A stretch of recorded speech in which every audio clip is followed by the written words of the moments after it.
Peter थियल ये वो शख्स हैं जिन्होंने अमेरिका और पूरी दुनिया के सबसे बड़े टेक्नोलॉजी उद्यमियों के साथ काम किया है और उनमें निवेश किया है। इनमें शामिल हैं इलॉन मस्क, जिन्होंने स्पेसएक्स और टेस्ला मोटर्स की स्थापना की, रीड हॉफमैन, जिन्होंने लिंक्डइन की सह स्थापना की, और साथ ही पीटर खुद पेपैल और पलेंटर जैसे सुपर फेमस कंपनियों के भी संस्थापक हैं। इस वीडियो में हम आपको 0 to 1 किताब वो महत्वपूर्ण बातें बताएंगे जो आपको स्टार्टअप शुरू करने में मदद करेंगी। इसमें शामिल है कि स्टार्टअप के लिए क्या करें, क्या न करें, किन बातों पर खास ध्यान देना चाहिए और कैसे आप एक ऐसा $1 अरब वाला स्टार्टअप बना सकते हैं जो समय की कसौटी पर खरा उतरे।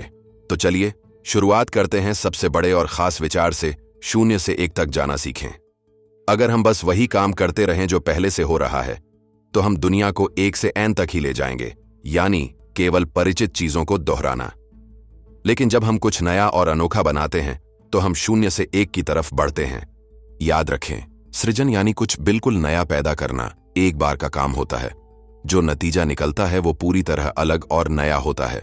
वो अपनी किताब के पहले अध्याय में इस बात को बहुत अच्छे से समझाते हैं कि 1 से N और 0 से 1 में कितना बड़ा फर्क होता है। 0 to 1 की अगली बड़ी बात है उसे और अधिक करने की बजाय कुछ ऐसा करना जो पहले कभी नहीं किया गया हो। मतलब पुराने तरीकों को बदलकर कुछ नया बनाना ही असली क्रिएशन है।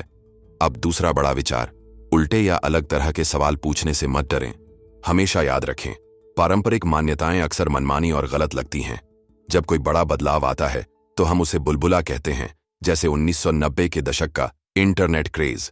लेकिन ये बुलबुले टूटने के बाद भी उनके कारण हुई गलतफहमियां और सोच हमारे दिमाग से नहीं मिटती। इसलिए सबसे पहले हमें ये सवाल पूछना होगा, क्या हम जो अतीत को जानते हैं वह सच में सही है? पीटर थियल कहते हैं, यही सबसे जरूरी सवाल है और इसे दोहराना भी जरूरी है क्योंकि ये हमारी सोच को सही दिशा देता है। दोस्तों, साफ सोचने का सबसे पहला कदम है ये सवाल करना कि हम अतीत के बारे में क्या जानते हैं। अक्सर हम अतीत की गलत फहमियों पर ही अपना निर्णय बना लेते हैं, जिससे हम सही मौका भी गंवा देते हैं। जैसे 1990 के दशक में इंटरनेट के .com बुलबुले को देखकर कई लोग मानने लगे कि आज के उद्यमियों को भी हमेशा बेहद सावधान और दुबला पतला बिजनेस मॉडल अपनाना चाहिए। सिलिकॉन वैली के उद्यमियों ने उस .com क्रैश से 4 बड़े सबक सीखे। धीरे धीरे प्रगति करना और लचीला रहना, यानी कोई फिक्स प्लान नहीं बल्कि लगातार बदलाव करते रहना, प्रतियोगिता में बेहतर बनना और सिर्फ प्रोडक्ट पर ध्यान देना, बिक्री पर नहीं। लेकिन पीटर थियल कहते हैं कि ये सबक वास्तव में गलतफहमी बन गए हैं। ये आज के स्टार्टअप्स के लिए हमेशा सही नहीं है। वो कहते हैं कि जोखिम लेना, साहस दिखाना और एक खराब योजना से बेहतर है कि कोई योजना हो, ये ज्यादा जरूरी है। और सबसे बड़ी बात, बहुत सारी कंपटीशन वाला मार्केट असल में मुनाफा खत्म कर देता है। इसलिए पुराने अनुभवों को सही से समझना और अपनी अलग सोच बनाना ही आपकी सफलता की कुंजी है। ये बात तो तय है कि बिक्री भी उतनी ही जरूरी है जितना कि आपका उत्पाद। तो यहां से हम कुछ जरूरी बातें सीखते हैं। अतीत में जो तरीका काम नहीं किया उसका उल्टा करने की बजाय खुद सोचें और समझदारी से अनुमान लगाएं कि आपकी खास स्थिति में क्या काम कर सकता है। जब भी आप कोई नया प्रोजेक्ट शुरू करें, खुद से ये सवाल पूछते रहें, ऐसा कौन सा सच है जिस पर ज्यादातर लोग सहमत नहीं हैं? और ये भी सोचें, कौन सी ऐसी कीमती कंपनी अभी तक किसी ने बनाई नहीं है? अब तीसरे बड़े विचार की ओर बढ़ते हैं, कंपटीशन से दूर रहें। पूंजीवाद पैसे कमाने पर चलता है, लेकिन जब बहुत कंपटीशन हो जाए तो मुनाफा खत्म हो जाता है। अगर आप असली और लंबे समय तक चलने वाला मूल्य बनाना चाहते हैं तो ऐसा बिजनेस न करें जो सिर्फ दूसरों की नकल हो और बिल्कुल साधारण सा लगे। पीटर थियल कहते हैं, मैंने देखा है कि जब लोग एक दूसरे से ज्यादा कंपटीशन करते हैं तो भावनाएं टूटती हैं, दोस्तियां खत्म होती हैं और रिश्ते खराब हो जाते हैं। और यही बात बिजनेस पर भी लागू होती है। अगर आप सिर्फ कंपटीशन पर ध्यान देंगे तो ऐसा है जैसे आप तैराकी में एक बहुत ही तंग रास्ते में फंसे हों। आप बेहतर तो बन सकते हैं, लेकिन आपकी पूरी दुनिया वही सीमित हो जाती है।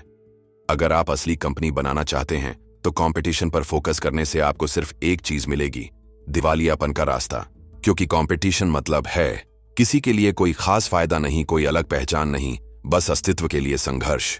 तो फिर लोग क्यों सोचते हैं कि कंपटीशन अच्छी है? असल में कंपटीशन सिर्फ पैसे या बाजार की जरूरत नहीं है, बल्कि ये एक सोच है। एक ऐसी सोच जो हमारे समाज में गहराई से बैठ चुकी है और हमारी सोच को भी प्रभावित करती है।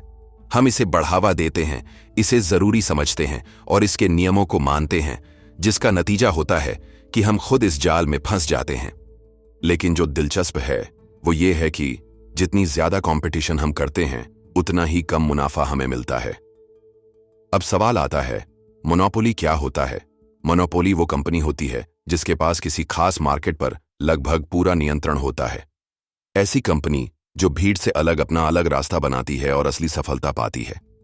अगर हम आज के समय का सबसे बड़ा मोनोपोली देखना चाहें तो वो है गूगल। पीटर थियल ने मोनोपोली की कुछ खास खूबियों का जिक्र किया है जो बड़ी और सफल कंपनियों में आमतौर पर पाई जाती हैं।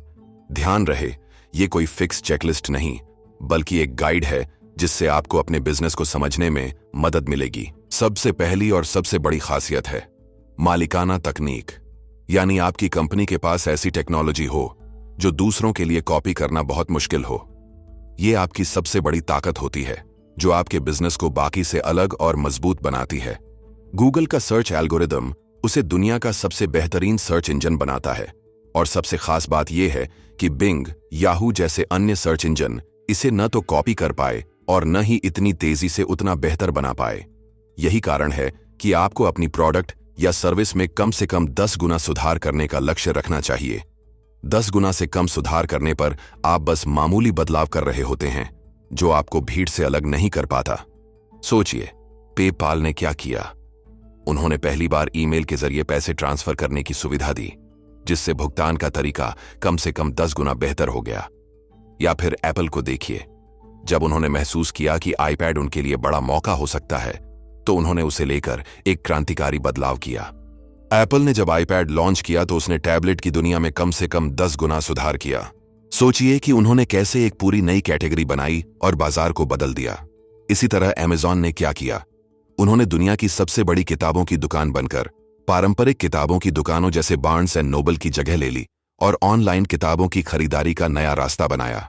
अब बात करते हैं अगली खासियत, नेटवर्क इफेक्ट्स। इसका मतलब है कि जब ज्यादा लोग आपका प्रोडक्ट इस्तेमाल करते हैं और दूसरों के साथ शेयर करते हैं तो उसका मूल्य और भी बढ़ जाता है। जैसे फेसबुक, यूट्यूब, ट्विटर, इन सभी का सक्सेस इसी नेटवर्क इफेक्ट की वजह से हुआ। इसके बाद आता है स्केलिंग, यानी बिजनेस को बड़ा करना। ट्विटर जैसा प्लेटफॉर्म डिजाइन से ही स्केलेबल होता है, यानी आसानी से बढ़ सकता है। लेकिन कोई छोटी लोकल सर्विस जो केवल एक जगह काम करती है उसे बड़ा करना ज्यादा मुश्किल होता है। और आखिर में ब्रांडिंग और पोजीशनिंग। एक मजबूत ब्रांड बनाना और खुद को सही तरीके से मार्केट में स्थापित करना आपके बिजनेस की सफलता के लिए बहुत जरूरी है।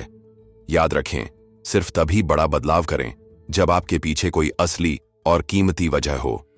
बहुत बार लोग सोचते हैं कि उन्हें मार्केट में पूरी तरह से टहलका मचाना है, यानी डिसरप्शन लाना है। जैसे कभी नेपस्टर ने संगीत इंडस्ट्री को हिला दिया था। लेकिन यह भी सच है कि नेपस्टर के बाद वो दिवालियापन के कगार पर आ गया था। इसीलिए एक छोटा खास नीश मार्केट पकड़ें, बाद में धीरे धीरे विस्तार करें। हमेशा ध्यान रखें कि आप ऐसा बिजनेस बनाएं जो इंडस्ट्री या मार्केट की मदद करे, न कि सिर्फ उसमें लड़ाई बढ़ाए।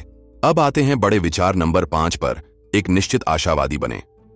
पीटर कहते हैं कि कई लोगों ने छोटे मोटे करोड़ों वाले बिजनेस बनाए, लेकिन स्टीव जॉब्स, जैक डोर्सी और इलॉन मस्क जैसे कुछ लोग ऐसे हैं जिन्होंने अरबों डॉलर की कंपनियां बनाई।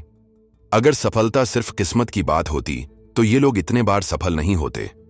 ट्विटर एंड स्क्वायर के संस्थापक जैक डॉर्सी ने अपने 2 मिलियन फॉलोअर्स से कहा है, सफलता कभी भी अचानक नहीं मिलती।